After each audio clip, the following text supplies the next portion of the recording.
नमस्कार दोस्तों, आरती सौरभ सहदेव चैनल पर आपका एक बार फिर से स्वागत है। दोस्तों, आज हम फिर से लेकर आए हैं आपके लिए एक नई कहानी। तो दोस्तों, आज की कहानी है हमारी मेंढक और उबलता हुआ पानी।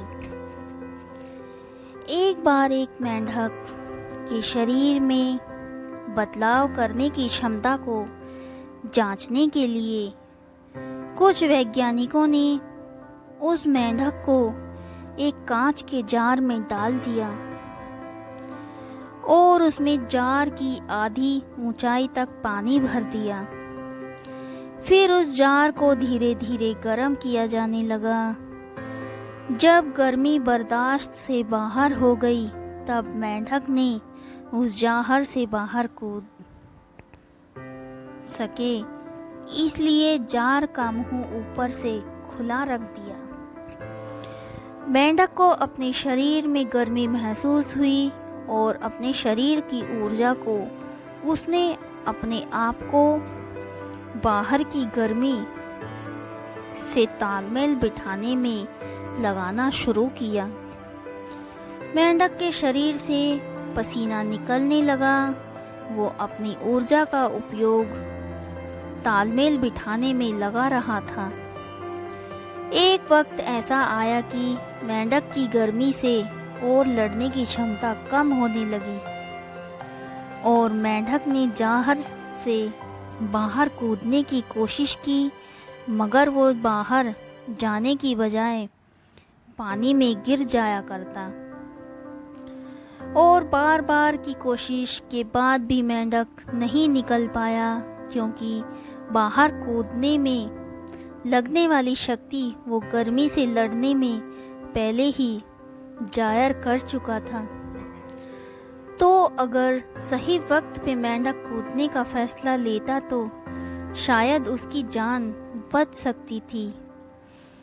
हमें अपने आसपास के माहौल से लड़ना तो जरूर है, लेकिन सही वक्त आने और पर्याप्त ऊर्जा रहते उस माहौल से बाहर निकलना भी जरूरी है।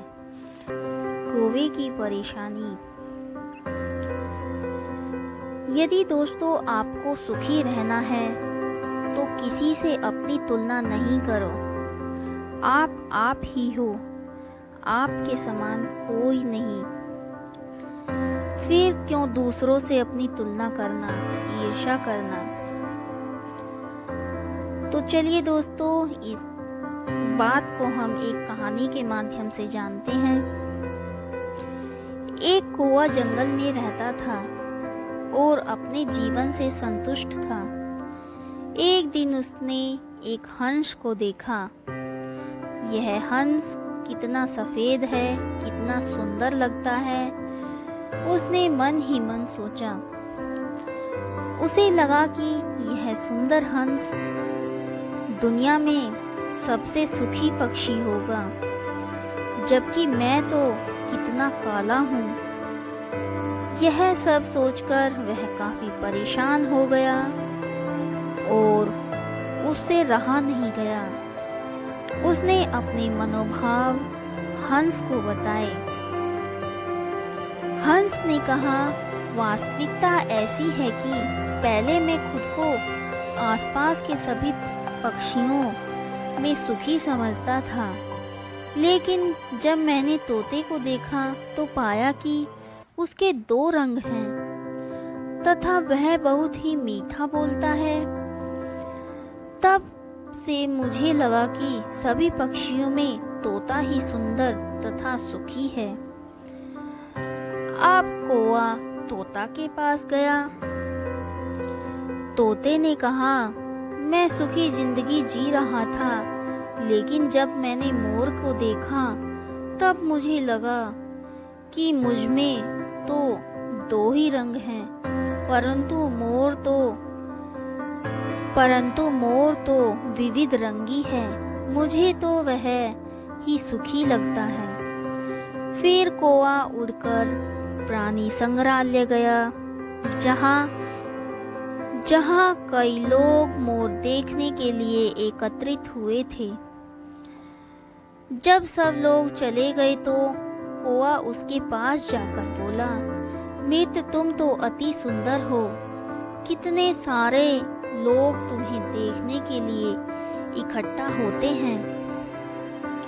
प्रतिदिन तुम्हें देखने के लिए हजारों लोग आते हैं, जबकि मुझे देखते ही लोग मुझे उड़ा देते हैं। मुझे लगता है कि अपने इस ग्रह पर तो तुम ही सभी पक्षियों में सबसे सुखी हो।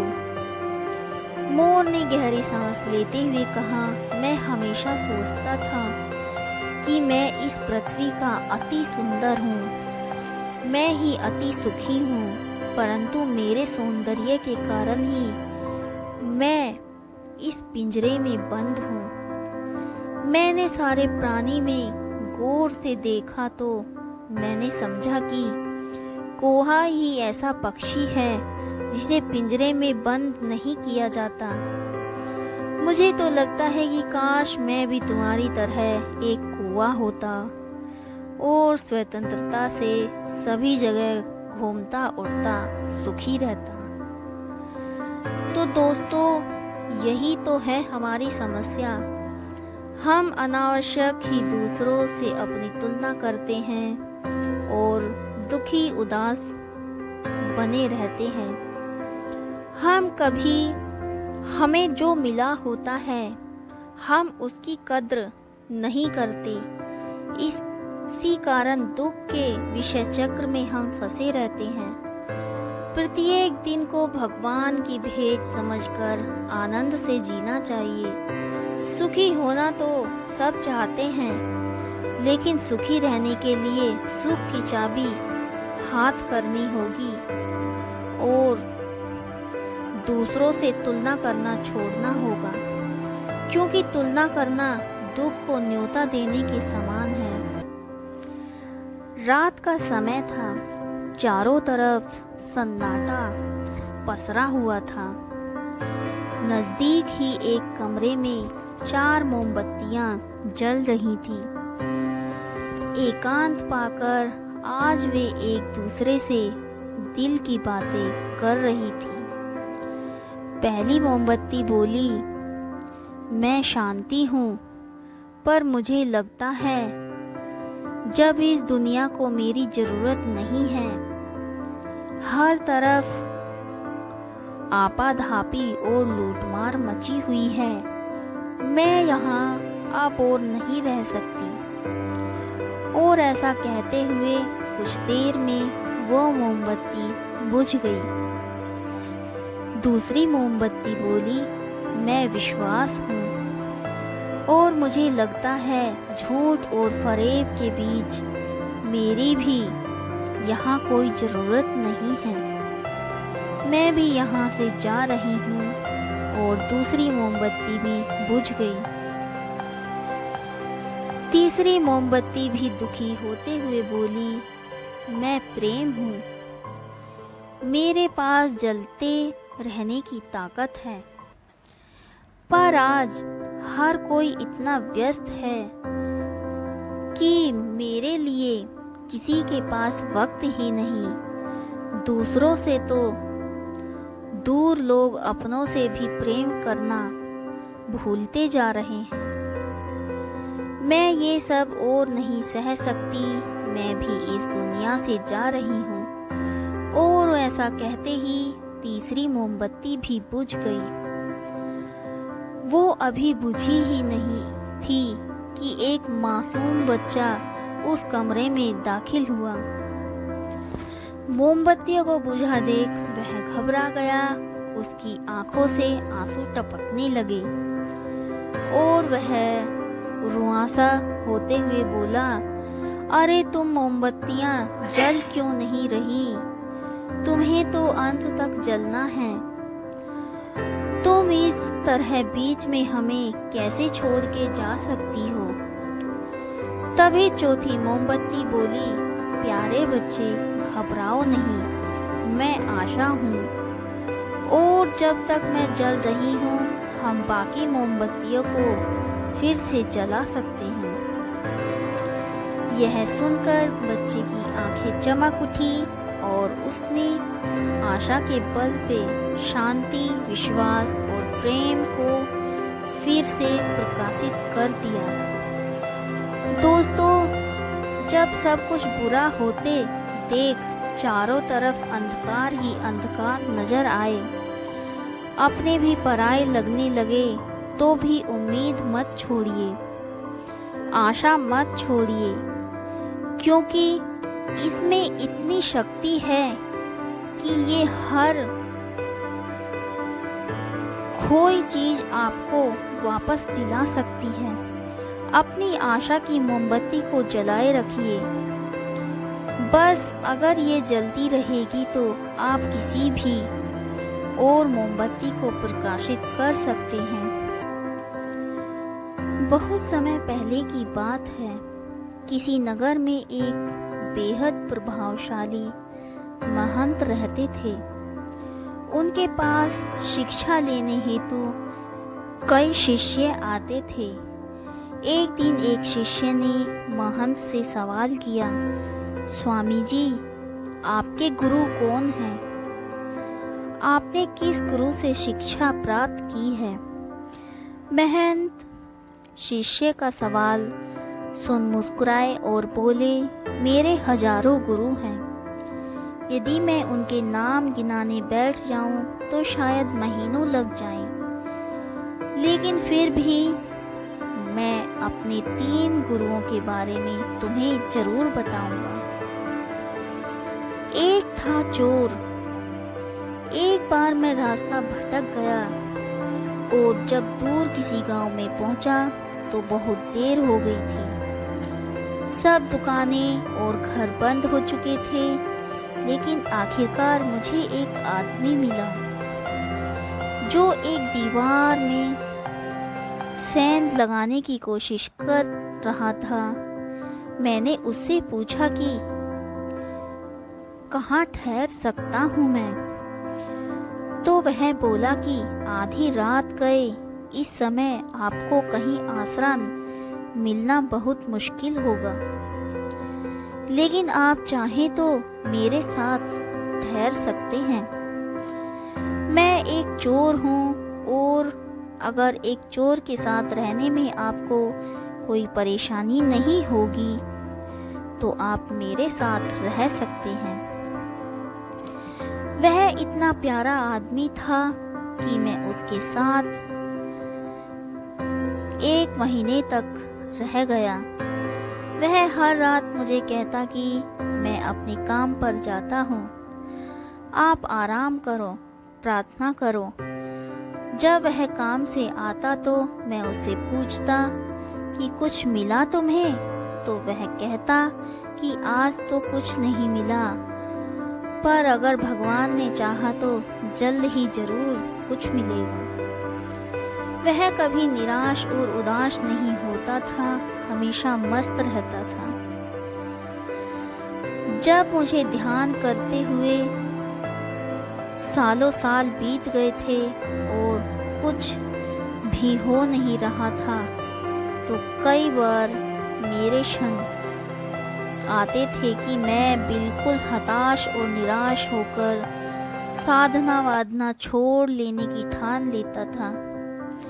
और तब अचानक मुझे उस चोर की याद आती जो रोज कहता था कि भगवान ने चाहा तो जल्द ही कुछ जरूर मिलेगा। और मेरा दूसरा गुरु एक कुत्ता था। एक बार बहुत गर्मी वाले दिन में बहुत प्यासा था और मैं पानी की तलाश में घूम रहा था कि एक कुत्ता दौड़ता हुआ आया। वह भी प्यासा था। पास ही एक नदी थी। उस कुत्ते ने आगे जाकर नदी में झांका तो उसे एक और कुत्ता पानी में नजर आया जो कि उसकी अपनी परछाई थी। कुत्ता उसे देख बहुत डर गया। वह परछाई को देखकर भौंकता और पीछे हट जाता, लेकिन बहुत प्यास लगने के कारण वह वापस पानी के पास लौट आता। अंततः अपने डर के बावजूद वह नदी में कूद पड़ा और कूदते समय ही वह परछाई भी गायब हो गई। उस कुत्ते के इस साहस को देख मुझे एक बहुत बड़ी सीख मिल गई। अपने डर के बावजूद व्यक्ति को छलांग लगा लेनी होती है। सफलता उसे ही मिलती है जो व्यक्ति डर का साहस से मुकाबला करता है। और मेरा तीसरा गुरु एक छोटा बच्चा है। मैं एक गांव से गुजर रहा था कि मैंने देखा एक छोटा बच्चा एक जलती हुई मोमबत्ती लेकर जा रहा था। वह पास के किसी गिरजाघर में मोमबत्ती रखने जा रहा था। मजाक में ही मैंने उससे पूछा, क्या यह मोमबत्ती तुमने जलाई है? वह बोला, जी मैंने ही जलाई है।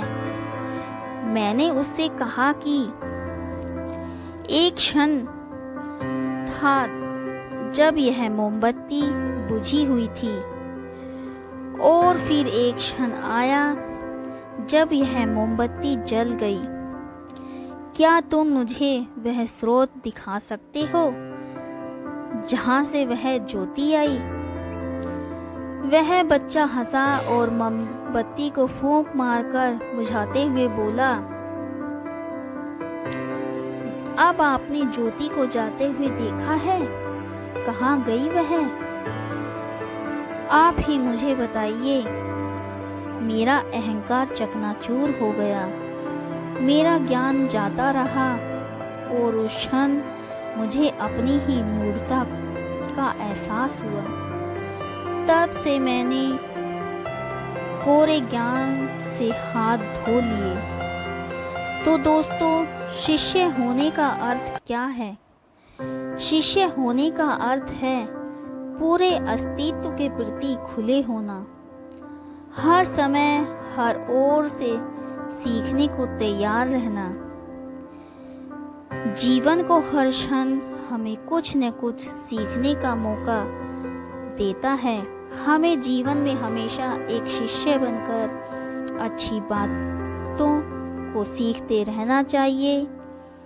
यह जीवन हमें आए दिन किसी न किसी रूप में किसी गुरु से मिलाता रहता है। यह हम पर निर्भर करता है कि क्या हम उस महंत की तरह एक शिष्य बनकर उस गुरु से मिलने वाली शिक्षा को ग्रहण कर पा रहे हैं या नहीं। किसी जंगल में एक शियार रहता था। एक बार भोजन के लालच में वह शहर में चला गया। शहर के कुत्ते उसके पीछे पड़ गए। डर के कारण शियार एक धोबी के घर में घुस गया। धोबी के आंगन में एक नांद थी। शियार उसी में कूद गया। उसमें वह पूरी तरह नीले रंग में रंग गया। कुत्तों ने जब उसका नीला रंग शरीर देखा तो उसे कोई विचित्र और भयानक जंतु समझकर भाग खड़े हुए। शियार मौका पाकर निकला और सीधे जंगल में चला गया। नीले रंग वाला विचित्र पशु को देखकर शेर और बाघ तक उसके भयभीत हो गए। वे इधर उधर भागने लगे। धूर्त शियार ने सबको भय से व्याकुल जानकर कहा, भाई तुम मुझे देखकर इस तरह भाग क्यों रहे हो? मुझे तो विधाता ने आज स्वयं अपने हाथों से बनाया है। जानवरों का कोई राजा नहीं था, इसलिए ब्रह्मा ने मेरी रचना करके कहा, मैं तुम्हें सभी जानवरों का राजा बनाता हूँ।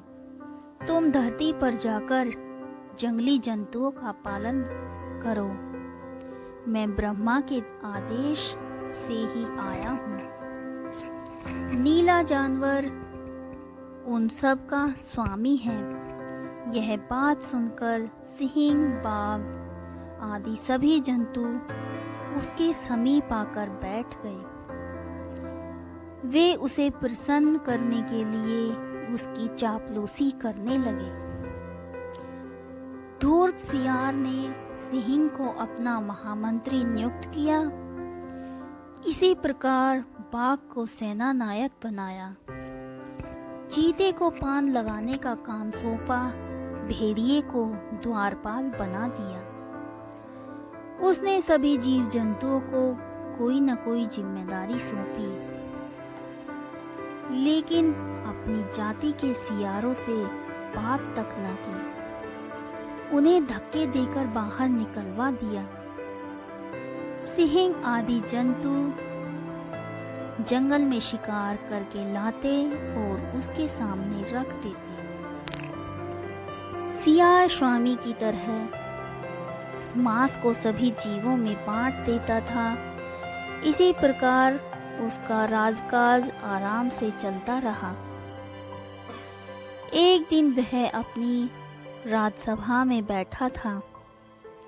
उसे दूर के सियारों के चिल्लाने की आवाज सुनाई पड़ी।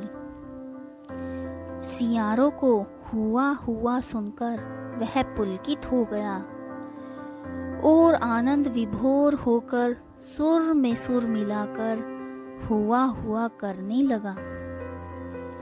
उसके चिल्लाने से सिंह आदि जानवरों को पता चल गया कि वह तो मामूली शियार है।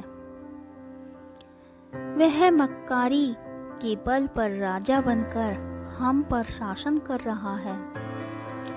वे लज्जा और क्रोध से भर गए और उन्होंने एक ही प्रहार से शियार को मार डाला। इसलिए कहा गया है कि आत्मीय जनों को कभी नहीं छोड़ना चाहिए। एक जंगल में पक्षियों का एक बड़ा सा दल रहता था। रोज सुबह सभी पक्षी भोजन की तलाश में निकलते थे। पक्षियों के राजा ने अपने पक्षियों को कह रखा था कि जिसे भी भोजन दिखाई देगा वह आकर अपने बाकी साथियों को आकर बताएगा और फिर सभी पक्षी एक साथ मिलकर दाना खाएंगे।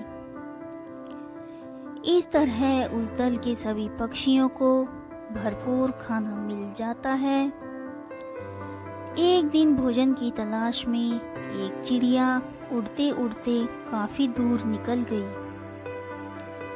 जंगल के बाहर रास्ते तक आ गई। उस रास्ते से गाड़ियों में अनाज के बोरे मंडी जाया करते थे। रास्ते में काफी सारा अनाज गाड़ियों से नीचे गिरकर सड़क पर बिखर जाता था। चिड़िया गाड़ियों में अनाज के भरे बोरे देखकर बहुत खुश हुई, क्योंकि अब उसे और कोई जगह तलाश करने की जरूरत ही नहीं थी। अनाज से भरी गाड़ियाँ वहाँ से रोज गुजरती थी और अनाज के दाने सड़क पर बिखरते भी रोज थे।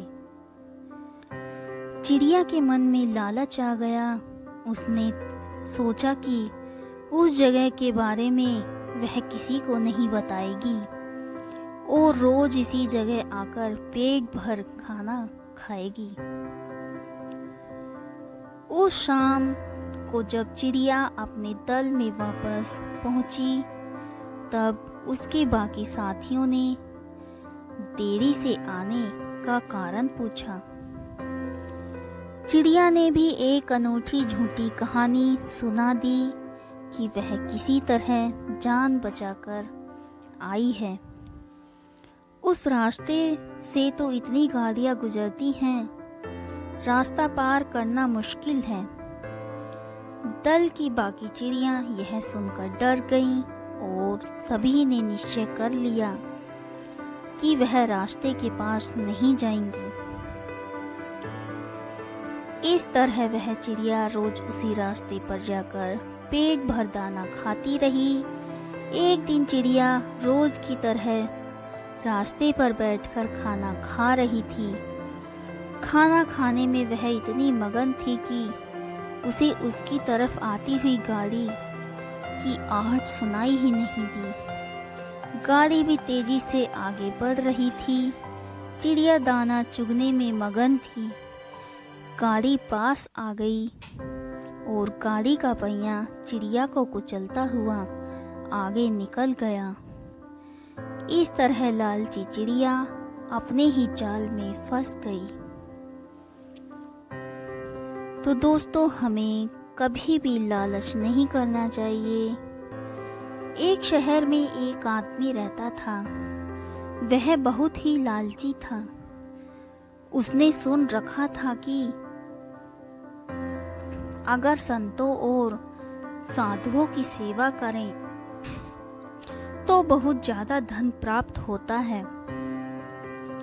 यह सोचकर उसने साधु संतों की सेवा करनी प्रारंभ कर दी। एक बार उसके घर बड़े ही चमत्कारी संत आए। उन्होंने उसकी सेवा से प्रसन्न होकर उसे 4 दिए दिए और कहा, इनमें से एक दिया जला लेना और पूरब दिशा की ओर चले जाना। जहाँ यह दिया बुझ जाए वहीं की जमीन को खोद निकाल लेना। वहाँ तुम्हें काफी धन मिल जाएगा। अगर फिर तुम्हें धन की आवश्यकता पड़े तो दूसरा दिया जला लेना और पश्चिम दिशा की ओर चले जाना। जहाँ यह दिया बुझ जाए वहाँ की जमीन खोद लेना।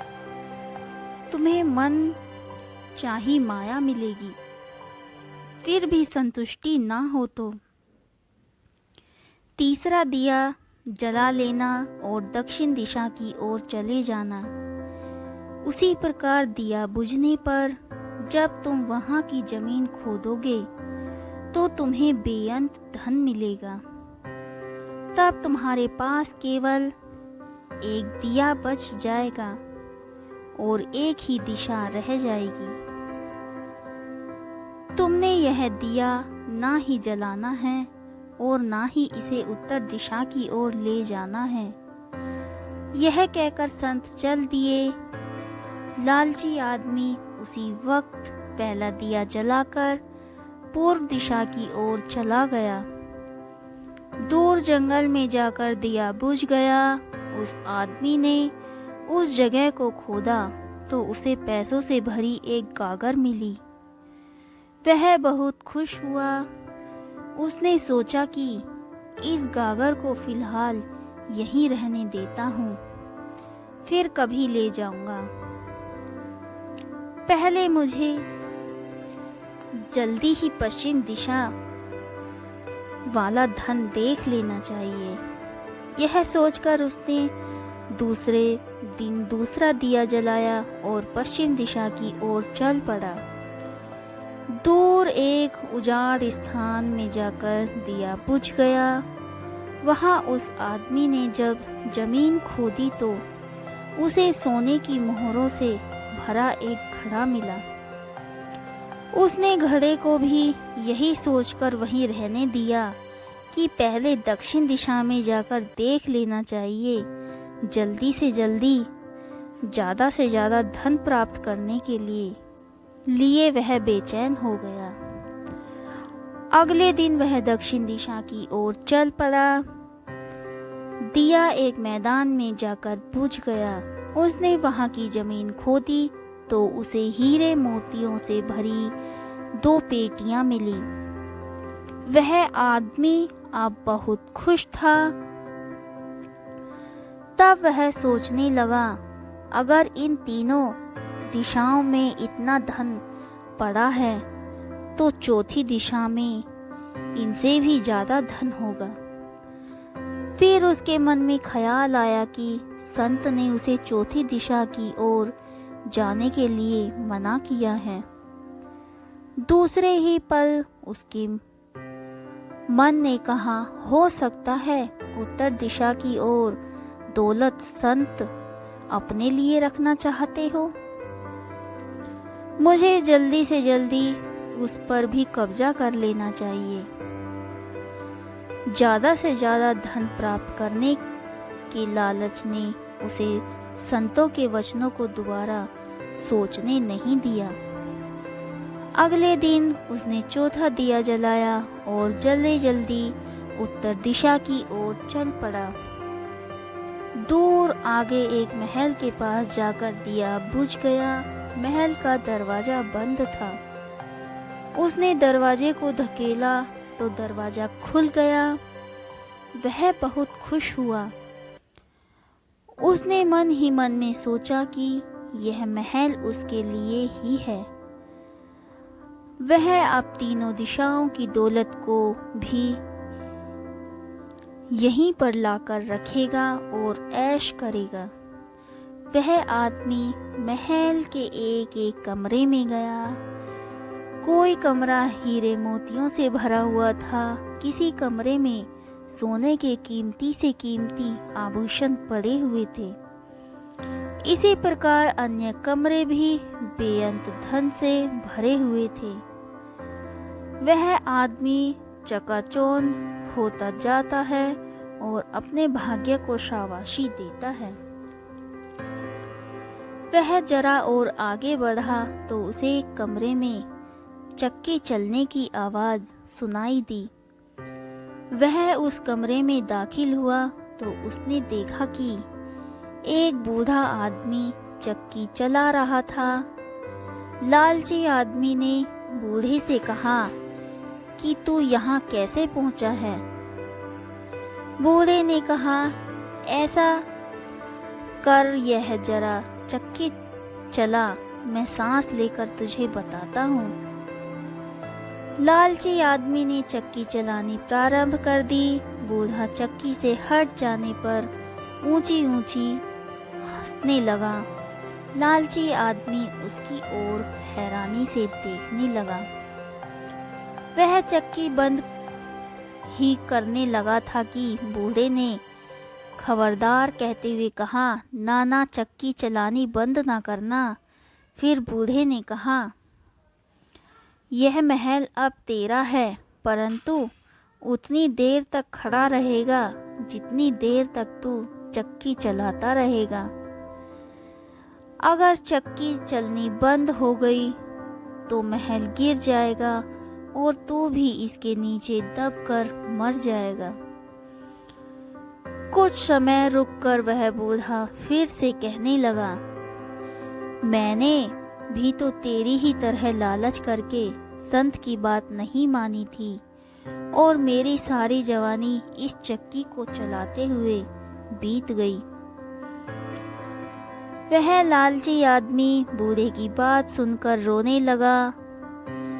फिर कहने लगा, आप मेरा इस चक्की से छुटकारा कैसे होगा? बूढ़े ने कहा, जब तक मेरे और तेरे जैसा कोई लालची आदमी लालच में अंधा होकर यहाँ नहीं आएगा, तब तक तू इस चक्की से छुटकारा नहीं पा सकेगा।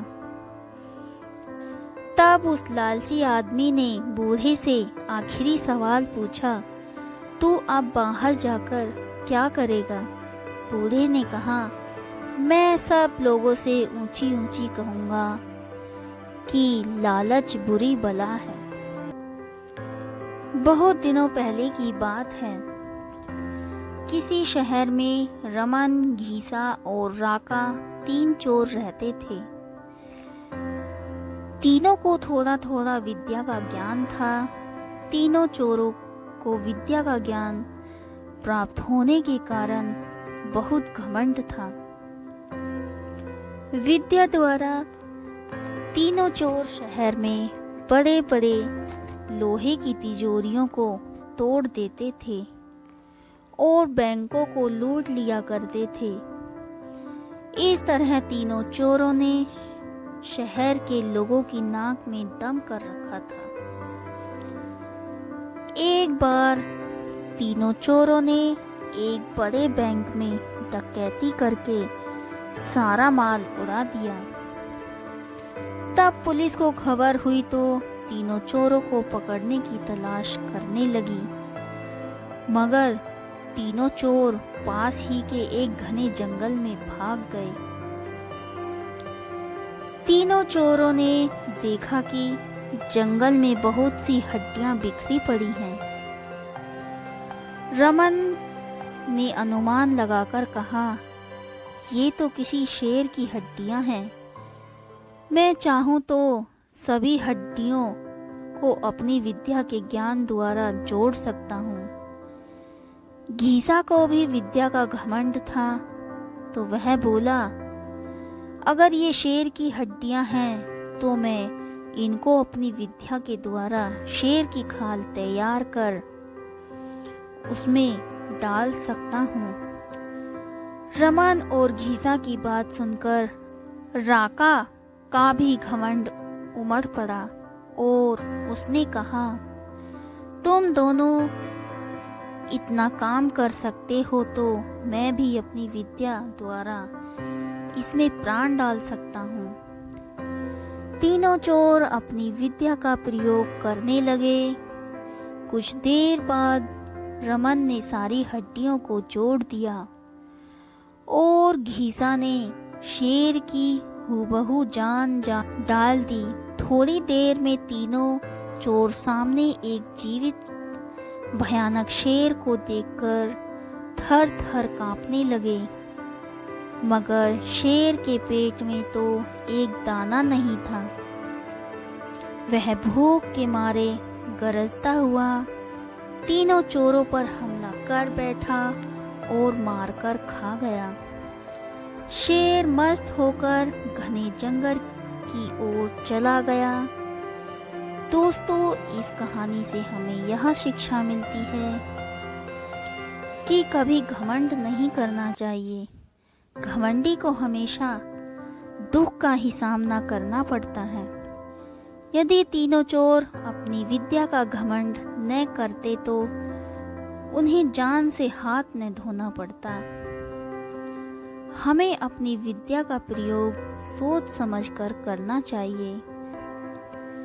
बहुत समय पहले की बात है, किसी राज्य में एक खूंखार डाकू का भय व्याप्त था। उस डाकू का नाम रत्नाकर था। वह अपने साथियों के साथ जंगल से गुजर रहे राहगीरों को लूटता और विरोध करने पर उनकी हत्या भी कर देता। एक बार देवऋषि नारद भी उन्हीं जंगलों से भगवान का जाप करते हुए जा रहे थे। जब वे घने जंगल में पहुंचे तभी उन्हें कुछ लोग विपरीत दिशा में भागते हुए दिखे। देवऋषि ने उनसे ऐसा करने का कारण पूछा तो सभी ने मार्ग में रत्नाकर के होने की बात बताई। पर बावजूद इसके देवऋषि आगे बढ़ने लगे। क्या आपको भय नहीं लगता? भाग रहे लोगों ने उन्हें ऐसा करते देख पूछा। नहीं, मैं मानता कि नहीं, मेरे अलावा यहाँ कोई और है, और भय तो हमेशा किसी और के होने से लगता है, स्वयं से नहीं। ऋषि ने ऐसा कहते हुए अपने कदम आगे बढ़ाए। कुछ ही दूर जाने पर डाकू रत्नाकर अपने साथियों के साथ उनके समक्ष आ पहुंचा। रत्नाकर, नारद, मैं रत्नाकर हूँ। डाकू रत्नाकर। नारद मुस्कुराते हुए बोले, मैं नारद हूँ, देवऋषि नारद, तुम्हारा अतिथि, और मैं निर्भय हूँ। क्या तुम निर्भय हो? रत्नाकर, क्या मतलब है तुम्हारा? नारद, ना मुझे प्राणों का भय है, ना असफलता का, ना कल का, ना कलंक का और कोई भय है। और तुम जानते हो, अब तुम बताओ, क्या तुम निर्भय हो? रत्नाकर, हाँ, मैं निर्भय हूँ। ना मुझे प्राणों का भय है, ना असफलता का, ना कल का और ना कलंक का। नारद, तो तुम यहाँ इन घने जंगलों में छिपकर क्यों रहते हो? क्या राजा से डरते हो? रत्नाकर, नहीं। तो नारद बोले, क्या प्रजा के से डरते हो? तो रत्नाकर बोला, नहीं। नारद, आप पाप से डरते हो? रत्नाकर, नहीं। नारद, तो यहाँ छिपकर क्यों रहते हो? यह सुनकर रत्नाकर घबरा गया और एकटक देवऋषि को घूरने लगा। तो नारद बोले, उत्तर मैं देता हूँ। तुम पाप करते हो और पाप से डरते हो। रत्नाकर हंसते हुए बोला, नारद, तुम अपनी इन बातों से मुझे भ्रमित नहीं कर सकते। ना मैं पाप से डरता हूँ, ना पुण्य से, ना देवताओं से, ना दानवों से, ना राजा से, ना राज्य से, ना दंड से, ना विधान से। मैंने राज्य के साथ द्रोह किया है, मैंने समाज के साथ द्रोह किया है, इसलिए मैं यहाँ इन बीहड़ों में रहता हूँ। ये प्रतिशोध है मेरा। नारद, क्या था वो पाप जिससे तुम डरते हो? तो रत्नाकर बोला, मुझे इतना मत उकसाओ कि मैं तुम्हारी हत्या कर दूं नारद। इतना तो मैं जान ही चुका हूँ। पाप और पुण्य की परिभाषा हमेशा ताकतवर तय करते हैं और उसे कमजोरों पर थोपते हैं। मैंने साम्राज्यों का विस्तार देखा है, हत्या से, बल से, छल से। मैंने वाणिज्य का विस्तार देखा है, कपट से, अनीति से, अधर्म से, और वो पाप नहीं था। मैं सैनिक था, दुष्ट और निर्दयी सौदागरों की भी रक्षा की, वो पाप नहीं था। युद्ध में हारे हुए लोगों की स्त्रियों के साथ पशुता का व्यवहार करने वाले सैनिकों की हत्या क्या की मैंने? मैं पापी हो गया। राजा, सेना और सेनापति का अपराधी हो गया मैं। क्या वो पाप था?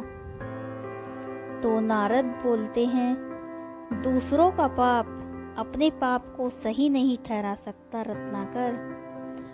रत्नाकर चीखते हुए, मैं पापी नहीं हूँ।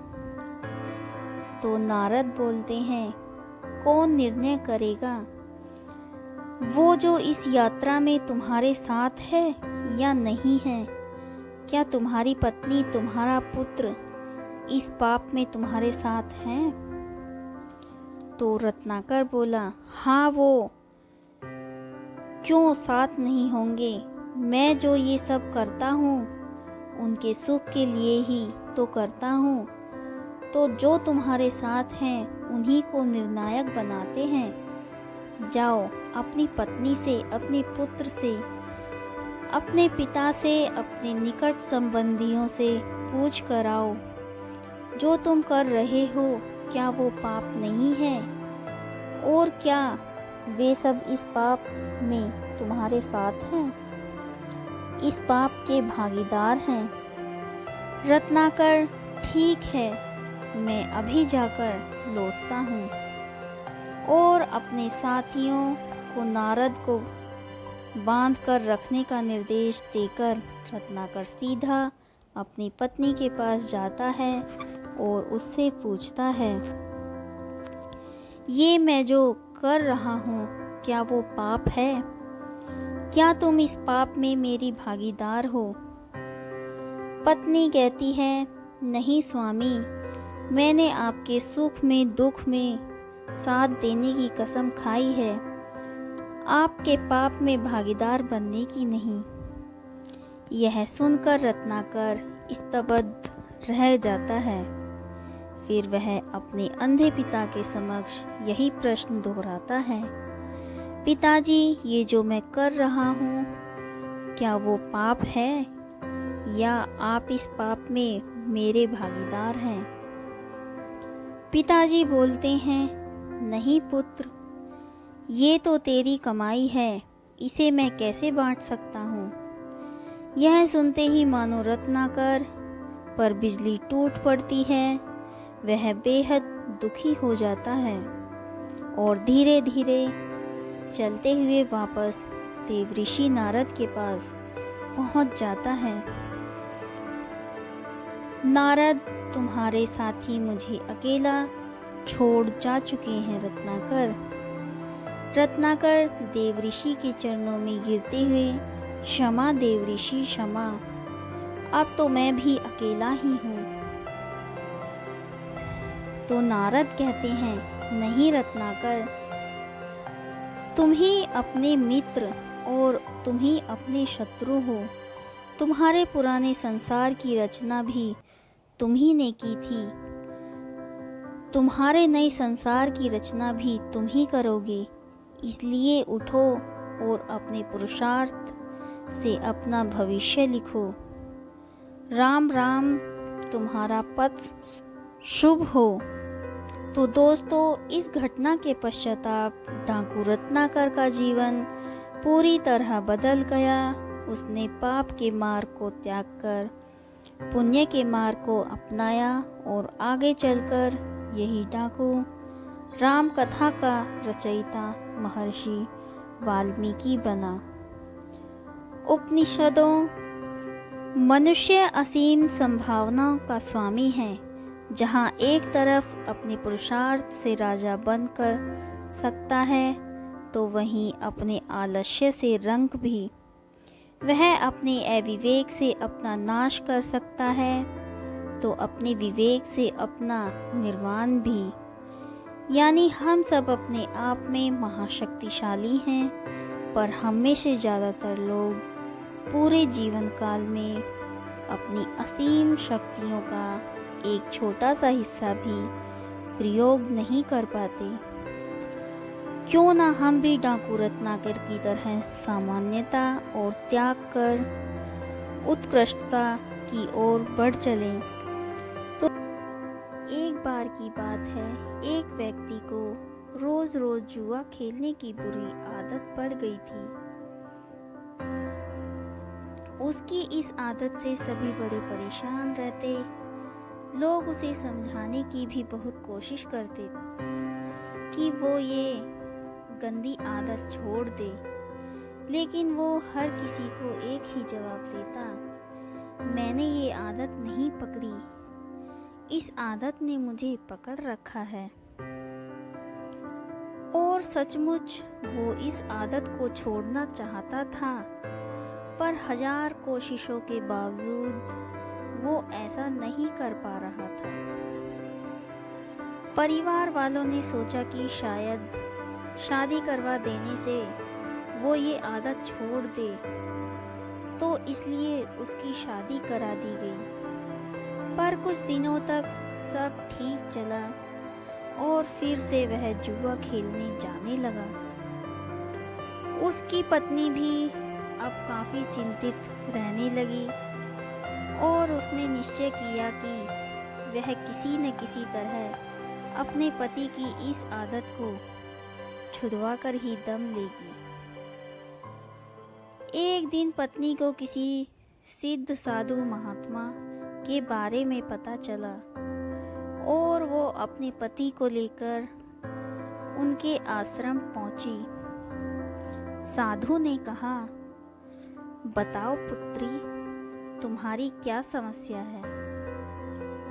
पत्नी ने दुखपूर्वक सारी बातें साधु महाराज को बता दी। साधु महाराज उनकी बातें सुनकर समस्या की जड़ समझ चुके थे और समाधान देने के लिए उन्होंने पति पत्नी को अगले दिन आने के लिए कहा। अगले दिन वे आश्रम पहुंचे तो उन्होंने देखा कि साधु महाराज एक पेड़ को पकड़ के खड़े हैं। उन्होंने साधु से पूछा कि आप ये क्या कर रहे हैं। और पेड़ को इस तरह क्यों पकड़े हुए हैं? साधु ने कहा, आप लोग जाइए और कल आइएगा। फिर तीसरे दिन भी पति पत्नी पहुंचे तो देखा कि फिर से साधु पेड़ पकड़ के खड़े हैं। उन्होंने जिज्ञासावश पूछा, महाराज आप ये क्या कर रहे हैं? साधु बोले, पेड़ मुझे छोड़ नहीं रहा है, आप लोग कल आना। पति पत्नी को साधु जी का व्यवहार कुछ विचित्र लगा, पर वे बिना कुछ कहे वापस लौट गए। अगले दिन जब वे फिर आए तो देखा कि साधु महाराज अभी भी उस पेड़ को पकड़े खड़े हैं। पति परेशान होते हुए बोला, बाबा आप ये क्या कर रहे हैं? आप इस पेड़ को छोड़ क्यों नहीं देते? साधु बोले, मैं क्या करूं बालक, ये पेड़ मुझे छोड़ता ही नहीं है। पति हंसते हुए बोला, महाराज आप पेड़ को पकड़े हुए हैं, पेड़ आपको नहीं, आप जब चाहें इसे छोड़ सकते हैं। साधु महाराज गंभीर होते हुए बोले, इतने दिनों से मैं तुम्हें क्या समझाने की कोशिश कर रहा हूँ, यही ना कि तुम जुआ खेलने की आदत को पकड़े हुए हो। ये आदत तुम्हें नहीं पकड़े हुए। पति को अपनी गलती का एहसास हो चुका था। वह समझ गया कि किसी भी आदत के लिए वह खुद जिम्मेदार है और वह अपनी इच्छा शक्ति के बल पर जब चाहे उसे छोड़ सकता है। बहुत समय पहले की बात है, किसी गांव में एक किसान रहता था। वह रोज भोर में उठकर दूर झरनों से स्वच्छ पानी लेने जाया करता था। इस काम के लिए वह अपने साथ 2 बड़े घड़े ले जाता था, जिन्हें वो डंडे में बांधकर अपने कंधे पर दोनों ओर लटका लेता। उनमें से एक घड़ा कहीं से फूटा हुआ था और दूसरा एकदम सही था। इस वजह से रोज घर पहुंचते पहुंचते किसान के पास 1.5 घड़ा पानी ही बच पाता। ऐसा 2 सालों से चल रहा था। सही घड़े को इस बात का घमंड था कि वो पूरा का पूरा पानी घर पहुंचाता है और उसके अंदर कोई कमी नहीं है। वहीं दूसरी तरफ फूटा घड़ा इस बात से शर्मिंदा रहता था कि वो आधा पानी ही घर तक पहुंचा पाता है और किसान की मेहनत बेकार चली जाती है। फूटा घड़ा ये सब सोचकर बहुत परेशान रहने लगा और एक दिन उससे रहा नहीं गया। उसने किसान से कहा, मैं खुद पर शर्मिंदा हूँ और आपसे क्षमा मांगना चाहता हूँ। क्यों? किसान ने पूछा। तुम किस बात से शर्मिंदा हो? शायद आप नहीं जानते, पर मैं एक जगह से फूटा हुआ हूँ और पिछले 2 सालों से मुझे जितना पानी घर पहुँचाना चाहिए बस उसका आधा ही पहुँचा पाया हूँ। मेरे अंदर ये बहुत बड़ी कमी है और इस वजह से आपकी मेहनत बर्बाद होती जा रही है। फूटे घड़े ने दुखी होते हुए कहा। किसान को घड़े की बात सुनकर थोड़ा दुख हुआ और वह बोला, कोई बात नहीं, मैं चाहता हूँ कि आज लौटते वक्त तुम रास्ते में पड़ने वाले सुंदर फूलों को देखो। घड़े ने वैसा ही किया। वह रास्ते भर सुंदर फूलों को देखता आया। ऐसा करने से उसकी उदासी कुछ दूर हुई, पर घर पहुंचते पहुंचते फिर उसके अंदर से आधा पानी गिर चुका था वो मायूस हो गया और किसान से क्षमा मांगने लगा। किसान बोला, शायद तुमने ध्यान नहीं दिया, पूरे रास्ते में जितने भी फूल थे वो सब तुम्हारी तरह ही थे। सही घड़े की तरफ एक भी फूल नहीं दे था। ऐसा इसलिए क्योंकि मैं हमेशा से तुम्हारे अंदर की कमी को जानता था और मैंने उसका लाभ उठाया। मैंने तुम्हारी तरफ वाले रास्ते पर रंग बिरंगे फूलों के बीज बो दिए थे। तुम रोज़ थोड़ा थोड़ा करके उन्हें सींचते रहे और पूरे रास्ते को इतना खूबसूरत बना दिया। आज तुम्हारी वजह से ही मैं इन फूलों को भगवान को अर्पित करता हूँ और अपना घर सुंदर बना पाता हूँ। तुम ही सोचो, अगर तुम जैसे वो वैसे नहीं होते तो भला क्या मैं ये सब कुछ कर पाता। एक बार किसी गांव में एक बुढ़िया रात के अंधेरे में अपनी झोपड़ी के बाहर कुछ खोज रही थी। तभी गांव के ही एक व्यक्ति की नज़र उस पर पड़ी। अम्मा, इतनी रात में रोड लाइट के नीचे क्या ढूंढ रही हो? व्यक्ति ने पूछा। फिर क्या था? वो व्यक्ति भी महिला की मदद करने के लिए रुक गया और साथ में सुई खोजने लगा। कुछ देर में और भी लोग इस जगह खोज अभियान में शामिल हो गए और देखते देखते लगभग पूरा गांव ही इकट्ठा हो गया। सभी बड़े ध्यान से सुई खोजने लगे थे कि तभी किसी ने बुढ़िया से पूछा, अरे अम्मा, जरा ये तो बताओ कि सुई गिरी कहाँ थी? बेटा, सुई तो झोपड़ी के अंदर गिरी थी, बुढ़िया ने जवाब दिया। ये सुनते ही सभी बड़े क्रोधित हो गए और भीड़ में से किसी ने ऊंची आवाज़ में कहा, कमाल करती हो अम्मा, हम इतनी देर से सुई यहाँ ढूंढ रहे हैं जबकि सुई अंदर झोपड़ी में गिरी थी। आखिर सुई वहाँ खोजने की बजाय यहाँ बाहर क्यों खोज रही हो? क्योंकि रोड पर लाइट जल रही है इसलिए, बुढ़िया बोली। तो दोस्तों, शायद ऐसा ही आज के युवा अपने भविष्य को लेकर सोचते हैं कि लाइट कहाँ जल रही है। वो ये नहीं सोचते कि हमारा दिल क्या कह रहा है, हमारी सुई कहाँ गिरी है। हमें चाहिए कि हम ये जानने की कोशिश करें कि हम किस फील्ड में अच्छा कर सकते हैं और उसी में अपना करियर बनाएं, ना कि भेड़ चाल चलते हुए किसी ऐसी फील्ड में घुस जाएं जिसमें बाकी लोग जा रहे हों या जिसमें हमें अधिक पैसा नज़र आ रहा हो। दोस्तों, आज की यह छोटी सी कहानी आपको हमारी कैसी लगी, हमें कमेंट करके ज़रूर बताएं। अगर आपको हमारी कहानी पसंद आई हो तो उसे ज़्यादा से ज़्यादा लाइक और शेयर करें और हमारे चैनल को सब्सक्राइब करना ना भूलें। धन्यवाद।